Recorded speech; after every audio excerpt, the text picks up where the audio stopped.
Bismillahirrahmanirrahim. Alhamdulillahirabbil alamin wassalatu wassalamu ala asyrafil anbiya'i wal mursalin wa ala alihi wa sahbihi ajma'in. Assalamualaikum warahmatullahi wabarakatuh. Terima kasih kepada MAPIM dan terima kasih kepada MAPIM kerana menjemput dan memberi peluang kepada saya untuk mengisi slot pada hari ini. Okey, bedah buku pada hari ini adalah buku Nafkah Isteri menurut hukum syarak. Dan sebelum itu saya mendoakan sidang penonton sekalian berada dalam keadaan yang sihat, sejahtera. Okey, perbincangan pada hari ini saya rangkumkan kepada 3 bahagian. Yang pertama iaitu pengenalan berkaitan dengan buku ini, dan kedua penjelasan bab-bab secara ringkas, dan ketiga adalah keistimewaan yang terdapat di dalam buku ini. Okey, secara umumnya buku ini sebenarnya telah diterbitkan oleh penerbit Uniza dan juga diterbitkan pada tahun lepas lagi, iaitu pada tahun 2020. Dan penulis buku ini ada 2 lah, iaitu saya sendiri bersama dengan Profesor Madya Dr. Wan Muhammad Khairul Firdaus yang merupakan pensyarah kanan di Fakulti Kontemporari Islam Uniza. buku ini sebenarnya adalah olahan daripada tesis master saya lah. Dan buku ini kami olah dan dijadikan sebagai sebuah buku, dan terdapat juga beberapa konten ataupun tajuk baharulah yang kami masukkan di dalam buku ini agar perbincangan kami pada hari ini bersifat perbincangan di dalam buku ini adalah bersifat menyeluruhlah berkaitan dengan nafkah isteri ini. Selain itu juga kami mengambil inisiatiflah menulis ataupun menerbitkan buku ini kerana kami berpandangan bahawa isu nafkah isteri ini adalah isu yang besar kerana ia akan mempengaruhi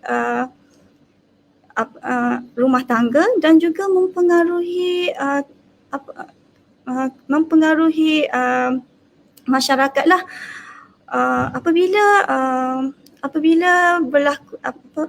Apabila salah seorang suami dan isteri tidak faham tentang nafkah isteri ini, maka berlakunya pengabaian nafkah isteri, dan ini mengakibatkan dan menjurus ke arah penceraian berlakulah. Kebanyakan pada hari ini berlakunya penceraian diakibatkan oleh salah faham berkaitan dengan nafkah. Justru itu kami mengambil inisiatif ini, dan moga-moga usaha kami untuk memberi kefahaman kepada masyarakat awam melalui penulisan ini dapat menurunkan kadar penceraian akibat daripada kekeliruan terhadap nafkah isteri. Okey. Buku ini kami bahagikan kepada 5 bab lah. Yang pertama adalah konsep nafkah di dalam Islam. Bab kedua adalah nafkah kepada isteri. Ketiga, pengguguran nafkah isteri. Keempat, nafkah isteri bekerja. Dan kelima, nafkah dan hak isteri pasca penceraian. Okey. Kita lihat dalam bab 1 ini kami jelaskan konsep nafkah di dalam Islam. Di sini ada beberapa pandangan ulama lah berkaitan dengan definisi Islam. Pembaca akan tahu apa itu nafkah sebenarnya di dalam Islam.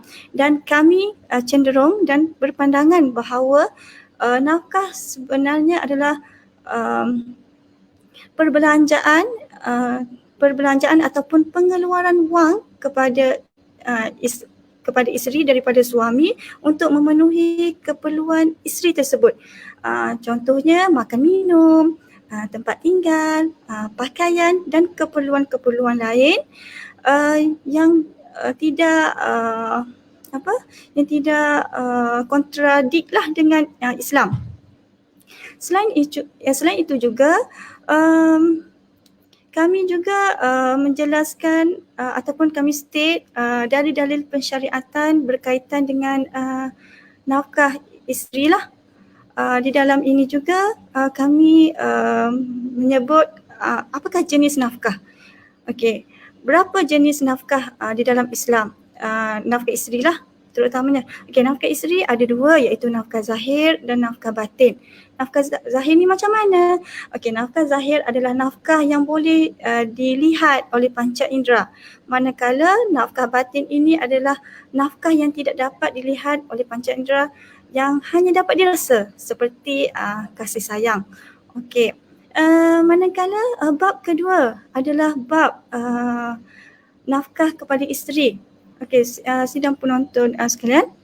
Okey, nafkah kepada bab kedua ini kami membincangkan mengenai nafkah kepada isteri secara mendalam. Okey, yang pertama, bab pertama tadi kita dah tahu bahawa nafkah kepada isteri wajib ke atas suami.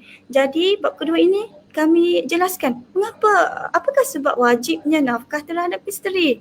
Okey, di sini ada beberapa pandangan ulama berkaitan dengan sebab wajibnya ke atas suami bagi nafkah kepada isteri. Okey, saya bagi beberapa pandangan dah. Okey, yang pertama adalah mazhab Hanafi yang mengatakan suami wajib memberi nafkah kepada isteri kerana wujudnya keterikatan perkahwinan suami isteri. Manakala mazhab Maliki dan Hambali mengatakan bila wujudnya persetubuhan antara suami dan isteri, maka wajib bagi suami bagi nafkah kepada isteri. Okey, manakala mazhab Syafi'i pula mewajibkan nafkah kepada isteri disebabkan oleh perkahwinan dan penyerahan diri secara sempurna kepada suami iaitu at-tamkin. Disebabkan seorang isteri yang menyerahkan diri kepada suami tu dia anggap menyerahkan segala kebergantungan hiduplah kepada suami. Macam tu. Okey, kalau jumhur fuqaha pula mengatakan bahawa nafkah kepada isteri ini bukan disebabkan oleh akad nikah itu, tetapi keterikatan isteri untuk mematuhi arahan suami selepas akad nikah itulah yang menjadikan suami wajib bagi nafkah kepada isteri. Kalau kita kan kalau kita timbal balas lah. Okey, isteri bagi patuh kepada suami, maka suami wajib bagi nafkah kepada isteri. Okey, selain itu juga bab ini mengajak pembaca untuk tahulah jenis dan kadar nafkah. Kalau bab 1 tadi kita dah tahu bab jenis ada 2 kan, jenis nafkah tu ada 2 iaitu nafkah zahir dan nafkah batin. Jadi di dalam bab kedua, bagaimana kadar nafkah isteri? Maksudnya pakaian, minuman dan juga tempat tinggal, itu bagaimana kadarnya. Terdapat perbahasan-perbahasan ulama jugalah yang membincangkan perkara ini. Di dalam bab 3 pula berkaitan dengan pengguguran nafkah. Okey, izinkan saya mengulangi sekali lagi. Iaitu secara umumnya suami wajib bagi nafkah kepada isteri. Okey, disebabkan oleh sebab-sebab yang saya bagi tahu tadi. Walau bagaimanapun ada exception dia lah. Ada sebab tergugurnya nafkah isteri. Okey, apa yang menyebabkan suami tak wajib bagi nafkah kepada isteri? Ada 8 sebab. Okey, yang kami nukilkan di sinilah. Antaranya adalah penceraian ataupun kematian, dan kedua adalah nusyuz. Okey, saya ingin highlight di bahagian nusyuz ni. Okey, nusyuz ni sebenarnya suami tidak boleh sewenang-wenangnya mengatakan isteri tersebut nusyuz. Okey, apabila suami berasa isteri tersebut nusyuz, suami perlu pergi ke mahkamah dan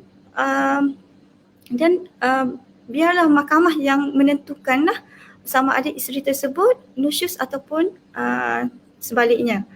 Okey, suami ataupun sesiapa pun tidak boleh menentukan isteri nusyuz kecuali mahkamah. Okey, yang ketiga adalah murtad. Murtad, okey, once isteri dah murtad, okey, dah terhentilah pernikahan tersebut. So suami tak perlu bagi nafkah kepada isteri yang murtad. Okey, seterusnya adalah isteri yang menjalani hukuman penjara. Okey, di sini ada perbahasan ulama juga. Bagaimana isteri yang menjalani hukuman penjara?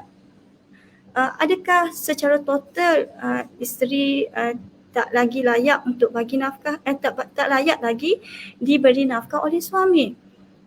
Walau bagaimanapun di sini ada 2 pandangan lah, iaitu apabila isteri menjalani penjara atas kesilapan diri sendiri, yang digugurkan nafkah isteri. Okey, manakala isteri yang masih kecil juga digugurkan nafkah, walau bagaimanapun terdapat perbahasan ulama yang menentukan isteri masih kecil itu macam mana. Okey, semua perbincangan ini ada di dalam buku inilah. Manakala akad nikah yang fasid bagaimana juga? akad nikah yang fasid, contohnya isteri dah hamil dalam perkahwinan yang fasid. Jadi adakah suami ataupun wajib bagi nafkah kepada isteri? Okey, di dalam hal ini isteri yang hamil walaupun perkahwinannya fasid, isteri tersebut wajiblah diberikan nafkah kepada kerana anak yang dikandungnya adalah dinasabkan kepada keturunan suami. Okey, kalau tak hamil tak layaklah diberikan nafkah. Okey, manakala isteri yang bermusafir. Isteri yang bermusafir tanpa kebenaran suami yang tidak layak untuk diberi nafkah kepada tidak layak diberi nafkah lah kepada isteri itu. Suami tak layak. Suami tak perlu bagi nafkah kepada isteri yang bermusafir tanpa kebenaran suami. Okey, walau bagaimanapun ada juga perbincangan yang tentang isteri keluar bermusafir ke Mekah lah untuk mengerjakan haji. Bagaimana, adakah isteri tersebut layak untuk menerima nafkah daripada suami? Turut dibincangkan di dalam buku inilah. Yang terakhirnya adalah isteri yang bekerja. Isteri yang bekerja ini sebenarnya adakah dia layak untuk menerima nafkah daripada suami ataupun sebaliknya? Okey, walaupun kami statekan isteri bekerja di bawah pengguguran nafkah terhadap isteri, ini bukan bermaksud isteri yang bekerja ni total tak boleh terima nafkah daripada suami. Okey, sebenarnya isteri pergi bekerja tanpa keizinan suami tidak layak untuk menerima nafkah daripada suami lah, kerana suami tidak memberi keizinan dan penyerahan dirinya kepada suami tidak sempurna, iaitu iktibar nakis lah. Dan juga isteri yang bekerja tanpa izin suami ini boleh dianggap sebagai nusyuz. Okey, di dalam bab 4 nanti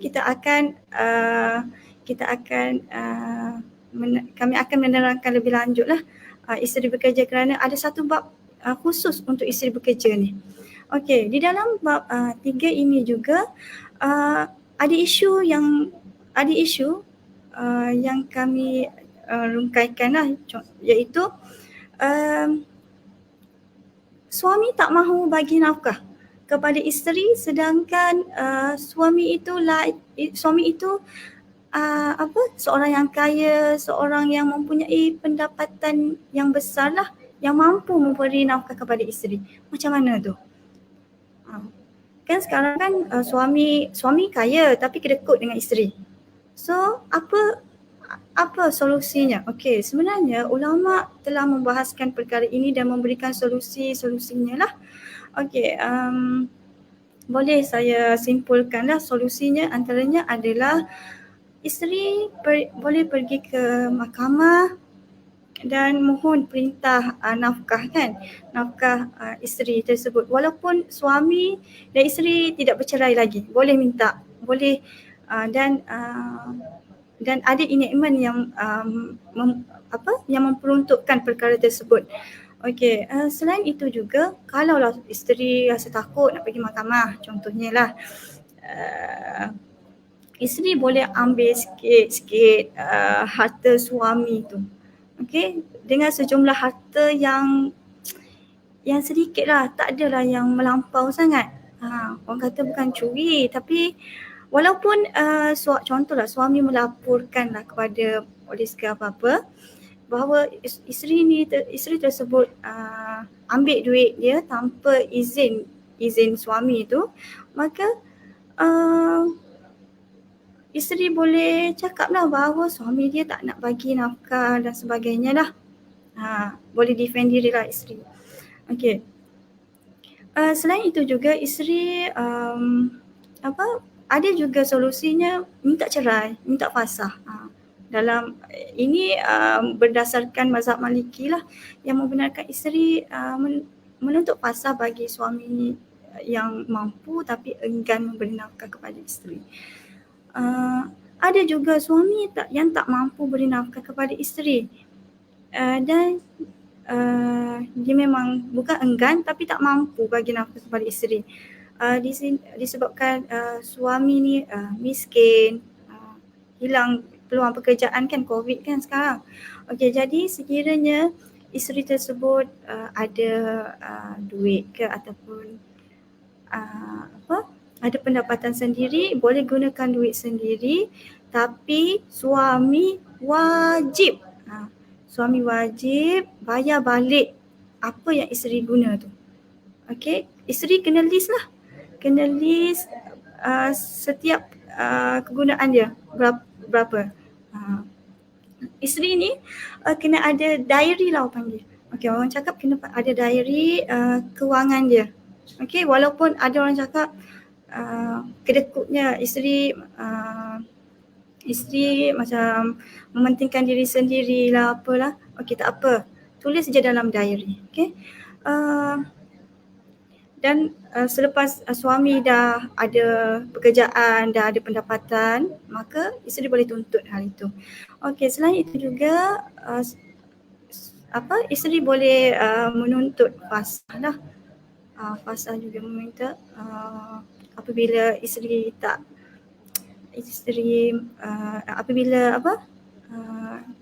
tak tahu nak buat apa, suami dah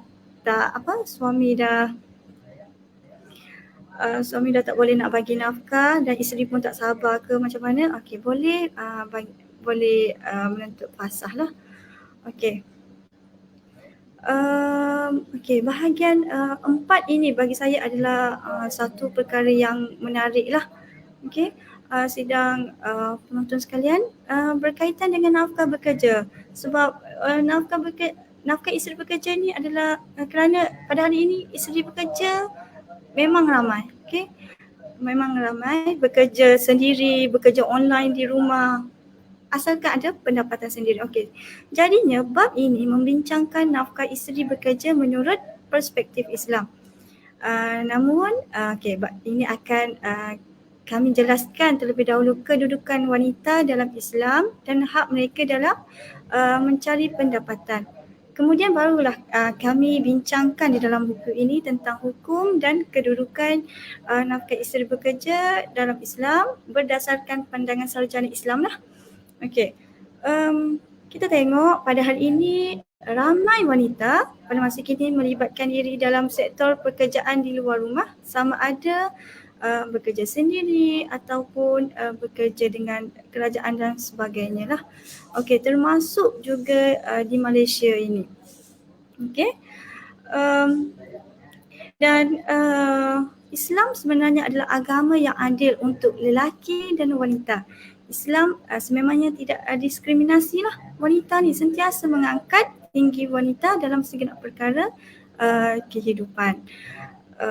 Walaupun kita anggap wanita ni macam lemah kan, sebab dari sudut fizikal dia memang lemah sedikit, namun perkara tersebut bukanlah satu sebab golongan wanita ini perlu disisihkan daripada struktur masyarakat pada hari ini.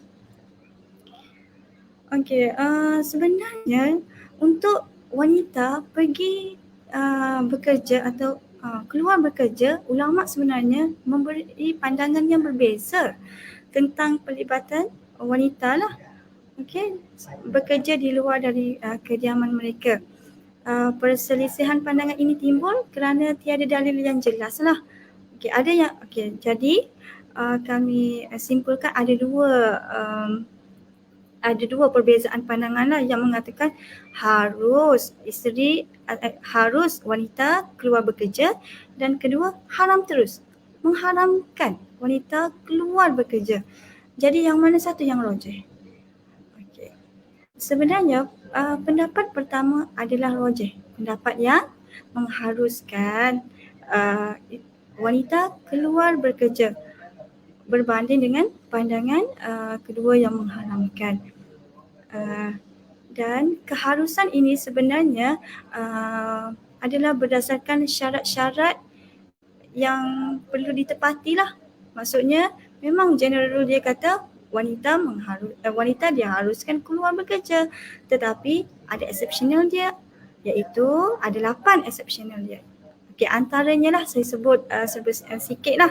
Yang pertamanya adalah mendapat keizinan yang jelas daripada wali tersebut. Kalaulah wanita tersebut telah berkahwin, maka walinya itu termasuklah suami. Suami kena bagi izin. Okey, kedua, pekerjaan tersebut tidak meletakkan seorang wanita dengan lelaki secara bersendirian lah.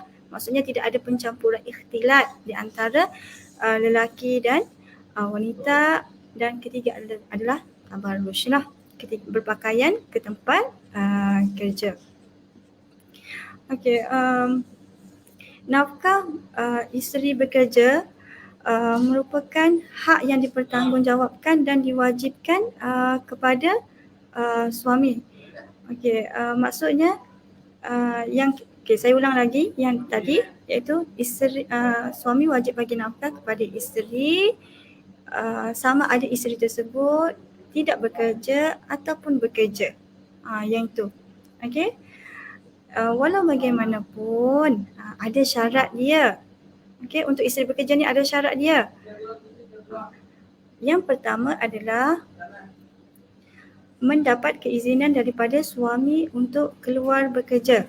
Okey, pada asalnya syarat untuk mendapat nafkah daripada suami ialah iktibas kamil, iaitu penyerahan diri secara sempurna. Penyerahan diri macam mana? Diri secara sempurna macam mana? Okey, penyerahan diri secara sempurna ini bermaksud isteri hanya berada di rumah dan berikan khidmat kepada suami. Kalau suami nak minta air terus ada. Macam tu. Walau bagaimanapun kalaulah isteri pergi keluar bekerja, penyerahan ini berlaku secara tidak sempurna. Suami nak air tapi isteri tak ada. Macam itulah. Tak boleh nak memberi khidmat kepada suami secara fully lah. Okey. Walaupun gugur syarat iktibas kamil apabila isteri ni keluar bekerja, isteri ni tetap mendapat hak nafkahnya apabila suami ini bagi izin. Suami bagi izin maksudnya suami redha lah kita isteri ni keluar bekerja, dan khidmat isteri itu walaupun secara partial ataupun nakis itu suami dah redha lah. Okey, tamkin, syarat yang kedua adalah tamkin, iaitu keberadaan isteri daripada kediaman keluarga ke kediaman suami. Syarat ini kebiasaannya dipenuhi oleh isteri bekerja lah, kerana tamkin ini berlaku apabila isteri ini berpindah daripada keluarga family sebelah perempuan kan. Lepas tu masa kahwin, lepas tu tinggal dengan suami. Masa tinggal ke tempat tinggal suami itulah sempurnanya tamkin lah. Biasanya tamkin ni berlaku di awal perkahwinan. Okey, dan kami juga kami di dalam bab ini kami juga masukkan bentuk nafkah isteri bekerja. Jadi bila pembaca dah baca bab 4 ni, pembaca akan tahu keperluan nafkah isteri bekerja terbahagi kepada dua, iaitu keperluan umum isteri dan keperluan khusus isteri bekerja. Kena asing tu, kena faham. Keperluan isteri bekerja maksudnya macam orang biasa, macam orang yang isteri yang suri rumah, makan, minum, pakaian, tempat tinggal. Okey. Isteri yang bekerja pun perlu, isteri yang tak bekerja pun perlu 4 item tu. Termasuklah perubatan dan sebagainya lah. Dan keperluan khusus isteri yang bekerja macam mana? Contohnya laptop untuk bekerja kan, mobile phone, apa lagi? Kenderaan untuk pergi ke tempat kerja. Yang tu adakah suami perlu penuhi tuntutan isteri untuk bekerja? Okay. Secara umumnya, okay, untuk keperluan asas isteri bekerja sama dengan isteri yang tidak bekerja tu. Jadi wajiblah bagi suami bagi nafkah itu. Walau bagaimanapun untuk pakaian isteri bekerja, apa lagi? Komputer riba. Okey, komputer riba, kenderaan atau tambang perjalanan ke tempat kerja, minyak kenderaan, tambang tol dan sebagainya, suami tidak wajib memenuhi keperluan tersebut. Okey, saya ulang, suami tak wajib bagi keperluan memenuhi keperluan tersebut. Walau bagaimanapun suami yang bagi itu adalah suami yang sangat sayanglah kepada isteri. Maksudnya merupakan ihsan daripada suami kalau suami yang memenuhi keperluan isteri bekerja. Okey. Jadi jelaslah di situ ada pembahagian nafkah isteri,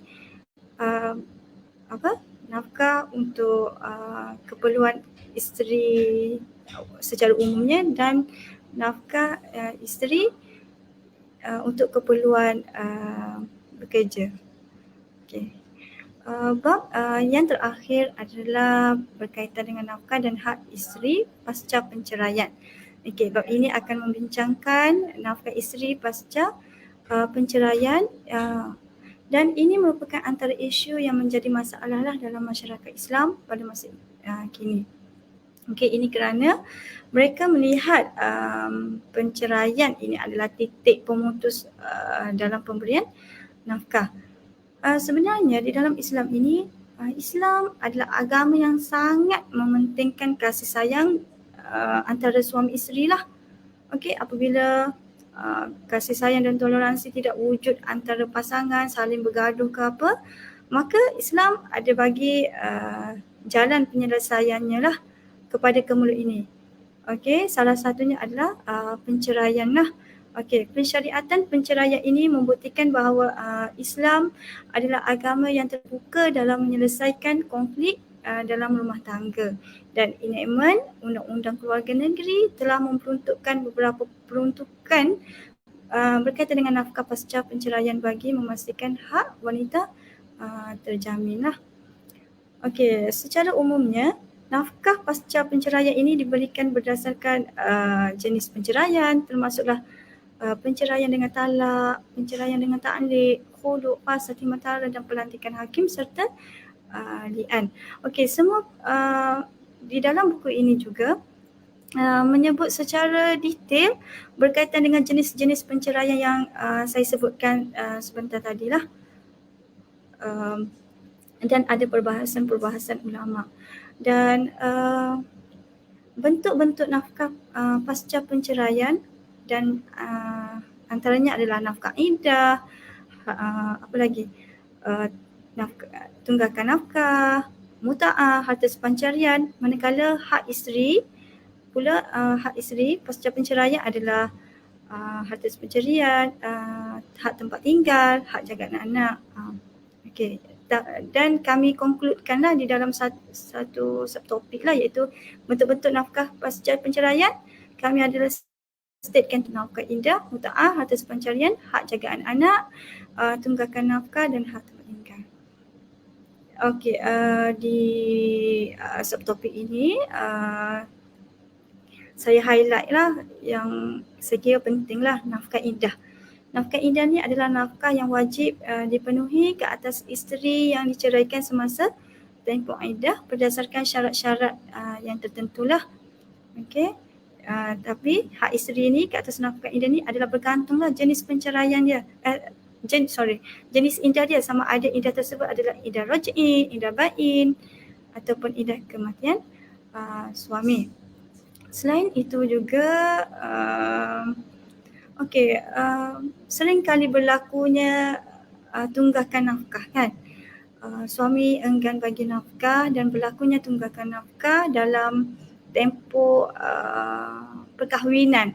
Jadi di sini isteri mempunyai hak untuk tuntut tunggakan nafkah sekiranya terdapat nafkah yang belum atau tidak ditunaikan oleh bekas suaminya ketika perkahwinan berlangsunglah. Okey, undang-undang Islam telah menetapkan bahawa pemberian nafkah kepada isteri merupakan tanggungjawab dan kewajipan di pihak suami. Seorang suami yang lalai, cuai atau gagal untuk laksanakan nafkah ni, memberi nafkah akan dihukum kerana ini merupakan salah satu bentuk kesalahan dalam undang-undang syariah. Okey, hari ini kami state lah enactment daripada negeri-negeri di Malaysia, contohnya Seksyen 70 enactment Undang-Undang Keluarga Islam Negeri Selangor telah memperuntukkan bahawa tunggakan nafkah yang tak bercagar boleh dituntut sebagai suatu hutang daripada pihak yang mungkir itu, dan jika tunggakan itu terkumpul kena dibayar suatu perintah penerimaan. So isteri-isteri tak perlu bimbang lah berkaitan dengan tunggakan nafkah, sebabnya itu adalah hak isteri kan. Okey, saya rasa itulah secara ringkaslah penjelasan berkaitan dengan bab-bab yang terdapat di dalam buku nafkah ini. Dan saya boleh simpulkan bahawa buku ini mempunyai keistimewaannya yang tersendiri. Kerana buku ini merupakan buku yang bersifat ilmiah, akademik, yang boleh dijadikan rujukan lengkap kepada pembaca lah, sama ada penyelidik, orang awam, orang yang berlatar belakang agama ataupun sebaliknya. Walaupun buku ini merupakan buku akademik, laras bahasa yang kami gunakan di dalam buku ini adalah menyantuni segenap lapisan masyarakat. Selain itu juga, buku ini juga memaparkan pandangan ulama, fuqaha, selain enactment yang digunakan di Malaysia pada hari inilah. Secara tidak langsung, buku ini juga boleh dijadikan sebagai rujukan kepada pengamal undang-undang keluarga Islam. Dan seterusnya, buku ini juga antara buku dalam kumpulan yang kecil yang membahaskan tentang nafkah isteri di pasaran. Bahkan buku ini saya anggap lengkaplah dan merangkumi semua perbahasan berkaitan dengan nafkah isteri di dalam bahasa Melayu. Oleh yang demikian, kami dengan rendah hati menjemput sidang penonton dan masyarakat untuk memiliki buku ini sebagai panduan dalam kehidupan berumah tangga. Mohon doa agar penulisan kecil kami ini dapat memberi manfaat dan memberi kefahaman tentang isu nafkah kepada masyarakat Muslim, khususnya di Malaysia, selain mengurangkan konflik berkaitan dengan isu nafkah. Saya rasa setakat itu sahaja daripada saya. Mohon maaf atas kesilapan ataupun kelemahan daripada diri saya. Wabillahi taufik wal hidayah. Assalamualaikum warahmatullahi wabarakatuh.